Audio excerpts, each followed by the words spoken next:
Assalamualaikum warahmatullahi wabarakatuh. Selamat pagi putra-putri tercinta. Mari sebelum kita belajar pada hari ini kita berdoa karena berdoa sebagai tanda bahwa kita sebagai makhluk yang kecil, kita tidak kita tidak mempunyai kekuatan apapun kalau tidak diberikan kekuatan itu dari Tuhan yang Maha Kuasa. Sebagai makhluk yang kecil yang tidak punya kekuatan apapun, agar kegiatan kita pada hari ini diberikan kelancaran, mari kita berdoa terlebih dahulu. Berdoa dipersilahkan. Kita motivasi diri kita terlebih dahulu, apa yang bisa kita lakukan dalam kehidupan kita. Bawalah saudaramu dalam doamu. Apa ini?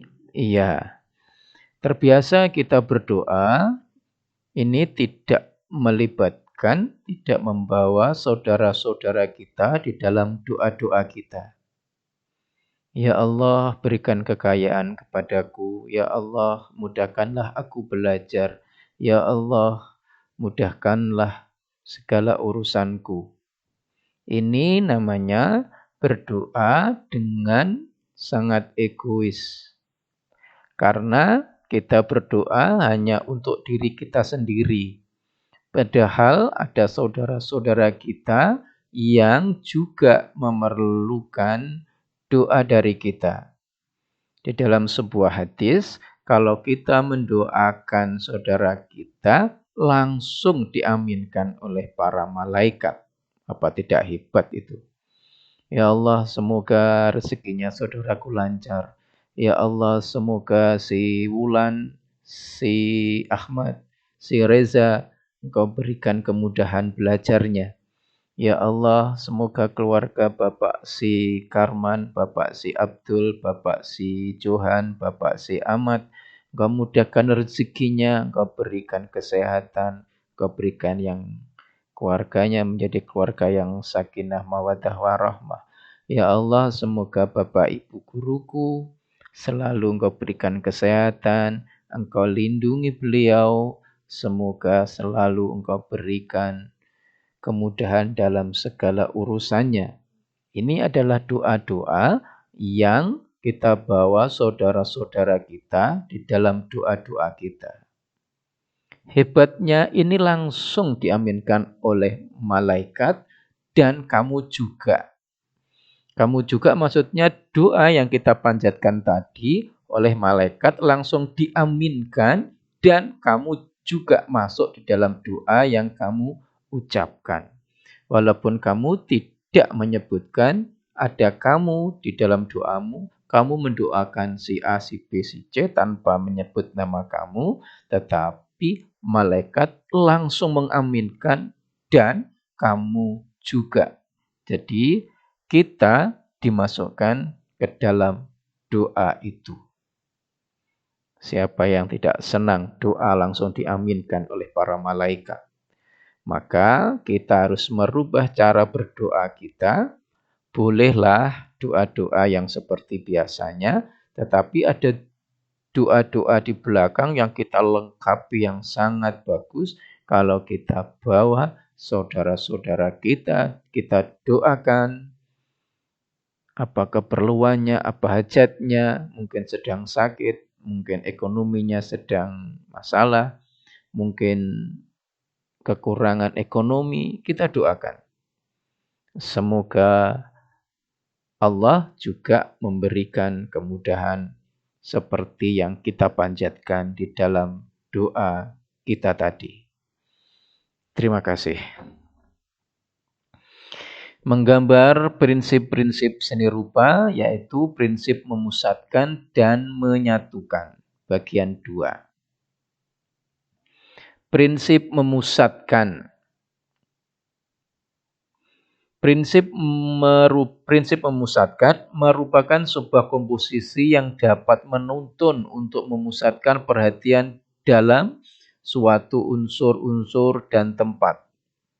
Meliputi konsentrasi, kontras, dan penekanan. Nomor 1, konsentrasi. Prinsip ini merupakan susunan dari perkembangan satu bentuk yang memiliki satu pusat. Prinsip ini hampir sama dengan radiasi. Kalian lihat di bagian tengahnya, kemudian menyebar ke kanan ke kiri. Ini konsentrasi kepada di otak kita, kemudian menyebar menjadi sebuah kegiatan yang mempengaruhi organ-organ yang lainnya berkat konsentrasi di dalam pikiran kita. Maaf. Yang kedua, kontras. Perbedaan yang jauh antara satu benda dengan benda yang lainnya. Bulat dengan kotak, elip dengan segitiga, atau lainnya. Kalian lihat gambar ini ada bentuk lingkaran-lingkaran, lingkaran merah, lingkaran abu-abu, lingkaran agak kehijau-hijauan. Kemudian ada yang sangat berbeda adalah bentuk segitiga dengan warna yang sangat mencolok, warna merah. Inilah ada dua bentuk besar bentuk benda yang unsur satu dengan unsur yang lain tidak ada unsur yang sama. Unsur benda satu lingkaran tidak ada unsur yang sama dalam bentuk segitiga. Maka ini disebut sebagai kontras. Kita lanjutkan yang ketiga, penekanan. Penekanan biasa disebut dengan point of interest. Unsur yang menjadi sudut pandang. Bentuk yang berbeda atau warna yang berbeda. Kalian lihat, ketika kita melihat unsur yang berbeda seperti ini, maka mata kita biasanya langsung tertuju kepada yang berbeda itu. Itulah disebut sebagai point of interest. Sebagai sebuah lukisan misalnya, maka menjadi sudut pandang utama dari lukisan yang kita buat. Point of interest. Yang paling berbeda bentuknya dari unsur-unsur yang lainnya yang langsung mengarahkan mata kita tertuju kepada titik itu. Itulah sebagai penekanan, sebagai point of interest. Ketika kalian berjalan, 5 teman kalian berjalan, ada satu yang paling gendut misalnya, maka yang satu itu menjadi point of interest. Atau mungkin ada 5 temanmu dalam satu kelas, berjalan bersama-sama menggunakan seragam, yang satunya seragamnya sama, biru putih, yang satunya berbeda. Bajunya pakai baju hitam, maka yang baju hitam itu menjadi point of interest. Sesuatu yang berbeda dari teman yang lainnya. Itu sebagai penekanan, sebagai unsur yang paling berbeda sebagai penekanannya. Baik, kita lanjutkan. Prinsip menyatukan. Menuntun dalam menyatukan pandangan dan unsur-unsur. Bagiannya apa? Proporsi, keseimbangan, keselarasan, harmoni, kesatuan. Ini bagian dari prinsip menyatukan. Proporsi. Proporsi merupakan hasil dari hubungan perbandingan antara jarak, jumlah, tingkatan, atau hubungan satu bagian dengan bagian yang lain dan keseluruhan dalam suatu susunan. Kalian lihat lukisan di sampingnya, proporsi. Ini proporsi bentuknya hampir-hampir sama. Segi 4, segi panjang, ada yang berdiri, ada yang disusun seperti bata, ada yang nempel seperti keramik, ya. Proporsi. Perbandingan yang besar, yang kecil, yang tegak, yang vertikal, horizontal. Ini adalah hubungan satu bagian dengan bagian yang lain dalam satu susunan. Kayaknya mudah ya, tetapi ini juga perlu latihan yang berulang-ulang. Akhirnya kita bisa mendapatkan cara membuat proporsi yang bagus dalam sebuah lukisan. Keseimbangan yang kedua. Keseimbangan, konsep keseimbangan menyangkut berat, ukuran, dan kepadatan yang ada dalam perasaan kita dalam melihat sebuah karya.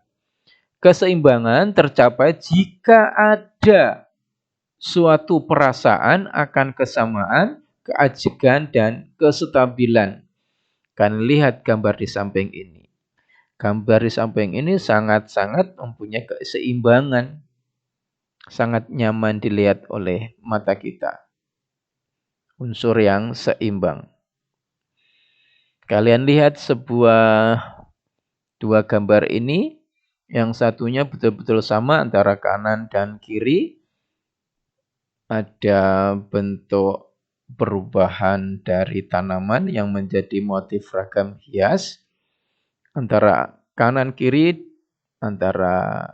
dan kiri bentuknya sama. Di samping ini ada sebuah lukisan yang menganut pada perbandingan. Kalau kalian lihat, tentu seakan-akan lebih berat yang ada gambar bulannya. Ini ada gambar bulannya. Di sini tidak ada bentuk bulannya. Tapi kalau kita bagi menjadi dua, seakan-akan menjadi sama karena di sini mempunyai volume yang lebih luas dibandingkan dengan luas yang di sebelah sini. Ya, bentuknya seakan-akan tidak sama menjadi sama. Keseimbangan. Baik. C. Keselarasan atau harmoni. Harmoni merupakan suatu perasaan, kesepakatan, kelegaan suasana hati, suatu yang menyenangkan dari kombinasi unsur dan prinsip yang berbeda, namun memiliki kesamaan dalam beberapa unsur.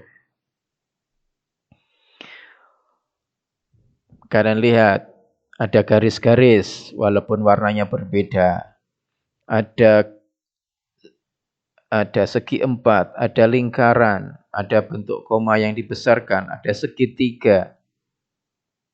Ya, ini menjadi bentuk-bentuk yang menyatu, bentuk-bentuk yang harmonis dilihat oleh mata kita. Bentuk seakan-akan sederhana gitu, apa itu ya, mungkin ada yang mengatakan gitu, tapi coba diamat terus menjadi bentuk yang harmonis, yang enak dipandang mata kita. Baik. Kesatuan. Kesatuan merupakan perasaan adanya kelengkapan menyeluruh, integrasi total, kualitas yang menyatu dan selesai. Kesatuan menciptakan hubungan yang kuat antar unsur. Kalian lihat ini bentuk lingkaran-lingkaran. Lingkaran-lingkaran menyatu dengan bentuk-bentuk lingkaran-lingkaran yang lainnya. Integritasnya sangat kuat, hubungannya sangat kuat antara bentuk yang satu dengan bentuk yang lainnya. Baik, alhamdulillah kita telah menyelesaikan pembelajaran pada hari ini. Kita sudah mempelajari prinsip-prinsip seni rupa. Kita sudah selesaikan, ada banyak prinsip-prinsip seni rupa, pertemuan yang lalu dan pertemuan yang sekarang. Kalian buka lagi buku kalian, apa itu macam-macam dari atau jenis-jenis atau bagian-bagian dari prinsip seni rupa. Kalian ulang lagi, semoga kalian akan semakin paham dengan apa yang kalian pelajari. Mulai dari harmoni, mulai dari kesatuan, mulai terus radiasi, ya, adalah prinsip-prinsip bagian-bagian dari prinsip-prinsip seni rupa. Masih ingat kan prinsip kesatuan? Iya, saya yakin ini baru kita berikan prinsip kesatuan. Semoga besok kita bisa bertemu kembali dalam keadaan yang lebih baik lagi. Selamat belajar.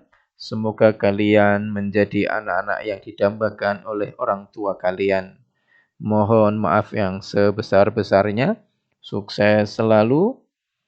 Terima kasih. Assalamualaikum warahmatullahi wabarakatuh.